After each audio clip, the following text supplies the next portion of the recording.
Bloomberg Audio Studios. Podcasts, radio, news. Let's bring you right now our interview and conversation with the CFO of Deutsche Bank, James von Moltke, who's been speaking to Bloomberg's Oliver Crook. Take us through a little bit the composition of where that outperformance was. Sure, absolutely. So investment bank and FIC both up 11% year on year, and that's against what was already a good quarter last year. We think it's across the board, frankly. There's really only the rates complex has been down given the market environment. Even there, we think we've been winning market share. But our credit complex, emerging markets, and also FX all performed well this quarter.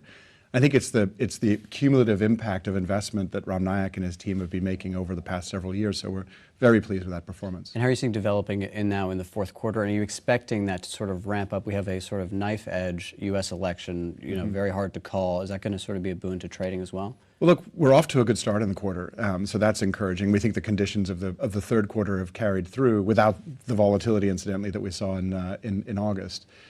Usually, we see strength around a U.S. election. As investors and also corporates need to position and react to changes in the markets and expectations, and so that's what we'll expect to see, really, once we get past the milestone on November 5th. Right, and also this year was marked by sort of a lot of provisioning for the post-bank situation that you're still dealing with. You're still awaiting a court ruling. We got some of that money back. Is it enough to justify a buyback this year? I know that you've asked for the authorization, or is it going to be more into next year? Can you give us clarity on that? Yeah, so we have applied for authorization for a further buyback, which would be executed in 2025. Okay. The post-bank provision, we've seen a release this quarter, which is good on the basis of settlements that we were able to finalize. We have a court case today, actually this morning, so we're expecting more news on that. Hard to say what the direction is, but it's certainly been supportive. We think we've reacted well to the setback that was the court's sort of expression back in April. And it's gratifying to have gotten through that with strong capital and now with settlements behind us, a mitigation of the income statement impact. And looking at that buyback into 2025, what sort of size are you aiming for? Well, we won't speak directly to size, but we've laid out a sort of a capital plan, which is of increasing levels of return to our investors, representing a normalization, in some respects a catch-up, which we expect to achieve over the next couple of years relative to peers. And also noticing that provisions were up, but interestingly down massively in commercial real estate. Can you talk us through that a little bit? Well, yes. So provisions have been influenced this year by a few transitory effects, all of which we expect to either ameliorate or cease next year. One has been the impact of the post-bank integration. Second have been a couple of larger corporate defaults in Europe, which in our case were hedged. So the impact to shareholders, if you like, was moderate. But as you say, commercial real estate has been going through a cycle that we've been living with. We actually called relatively early for a stabilization in that credit environment. We've seen that continue in the third quarter, whether that's driven by interest rates, the economy, now interestingly lease activity, and of course the indices that you can see publicly. All of those things tell us there's a stabilization. For us, we were down by over 34% or so in provisions in commercial real estate. And actually that included a sort of an acceleration based on a sale that we're contemplating of some valuation adjustments. So we feel that trend is well established now. And talking of sales, it's been a big quarter also for M&A within Germany. Your origination advisory business up 25%. You've been able to capitalize on that then? We have. Sort of our market share this year, I mean, we're up significantly, over 50% this year on last year's revenues. With that, a market share gain to around 2.5%, 2.6% so far this year. That's encouraging. Mm-hmm. The wallet was a little bit softer in Q3, but we think that was sort of seasonal and temporary. The momentum is there, and we look forward with the investments that we've made in our origination advisory franchise to participating and further improving our market share. And I wonder what it tells us more broadly about the German economy, because a lot of this M&A has been incoming to Germany and not sort of going out. Is there sort of a sense of Germany for sale a little bit, particularly with the weakness in the economy? I don't see that at all. I think it's actually both ways, and whether it's M&A or just the foreign direct investment that's taking place, we see certainly two-way flows. I mean, Germany always has some sort of interesting features around sort of private middle market companies, sometimes selling strategically or to private equity. and then our large industrial companies making investments abroad. That has been the trend. I don't see that necessarily changing. And then also on the question of M&A, obviously will not have escaped your attention what's been going on to Commerzbank down the street. And obviously there's been a lot of talk through the years about Deutsche Bank, Commerzbank potentially getting together. You obviously observed what's been going on. You considered getting involved, opted not to. I'd just like to get from you kind of the sort of process of what you observed and where you ended up into sort of the decisions you made. Well, look, we're always looking at our option set, as any sort of well-managed company should.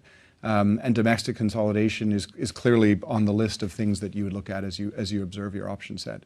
We've been, I think, pretty consistent in saying the industrial logic for bank mergers makes sense, but that we needed time to be fully ready, and that time hasn't come. And so we're focused on executing our strategy, focused on delivering against promises we've made to our shareholders and stakeholders.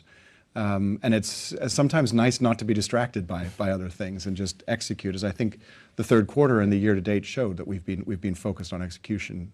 But then I guess, if this were to go through with UniCredit and Commerzbank, it would make an entity larger than Deutsche Bank. We've obviously had consolidation in the Swiss market. We also have BBVA, Sabadell. So this is really a moment for European consolidation.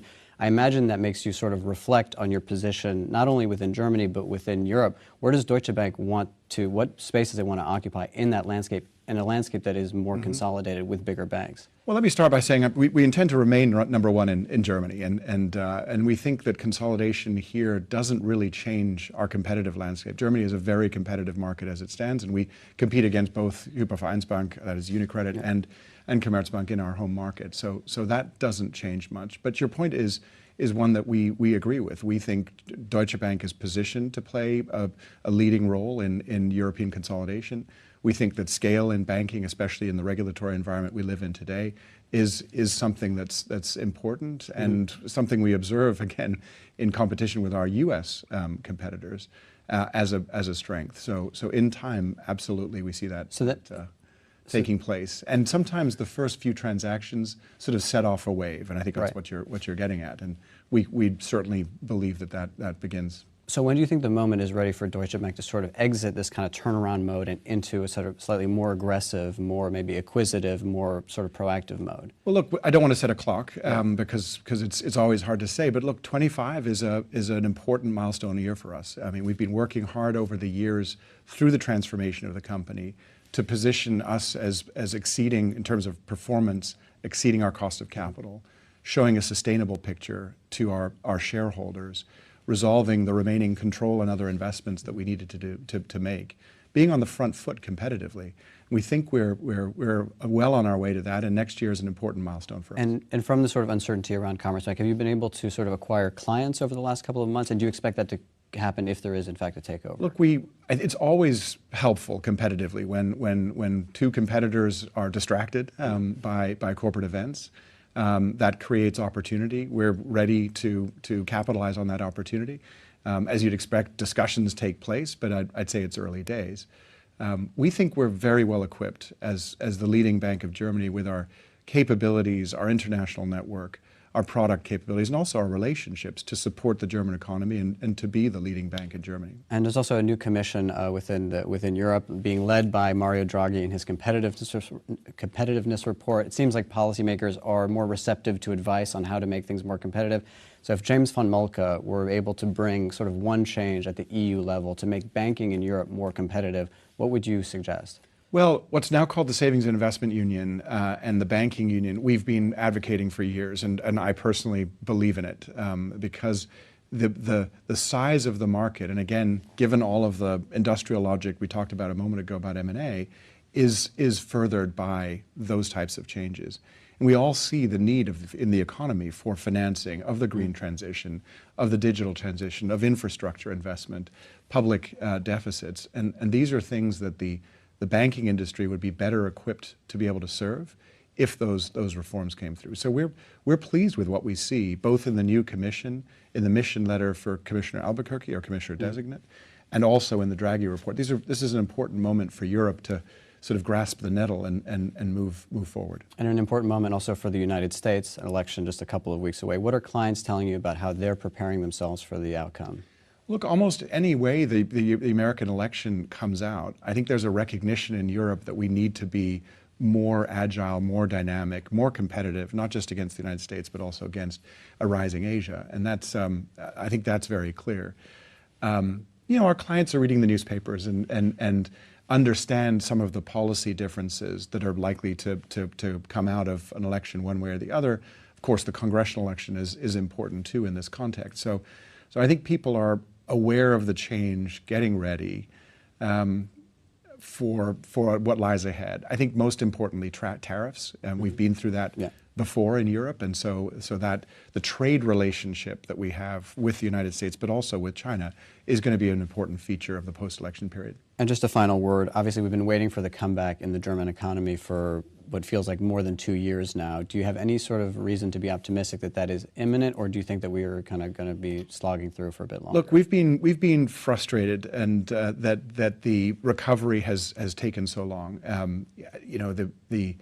The transition that the German economy is going through around exports, currency, energy prices, all of these things is significant.